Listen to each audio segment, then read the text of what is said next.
পনির butter মশলা হবে। কড়াই বসিয়ে তার মধ্যে তেল আর বাটার দিয়েছি। পনিরগুলো টুকরো টুকরো করে কেটে রেখেছি।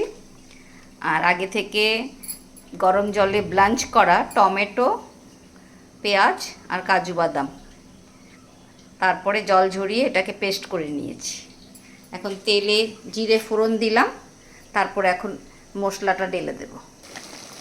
মশলাটা তেলের মধ্যে দিলাম, তার মধ্যে হলুদ গুঁড়ো অল্প, লঙ্কা গুঁড়ো আর কাশ্মীরি লঙ্কার গুঁড়ো আর নুন দিয়েছি। নুন দিয়ে এখন ভালোভাবে মিক্স করে নিচ্ছি এটাকে।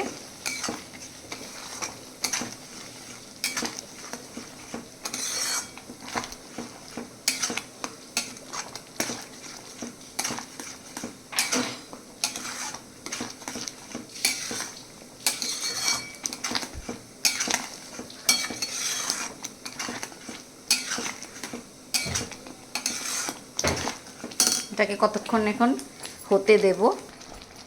মশলাটা ভাজতে ভাজতে একটু চিনি দিয়ে দিলাম। চিনি দিয়ে এটাকে মিক্স করে নিচ্ছি ভালো করে। একটু মিষ্টি মিষ্টি হবে এটা, তাই লঙ্কা একদম নামমাত্রই দেওয়া হয়েছে, লঙ্কা গুঁড়ো।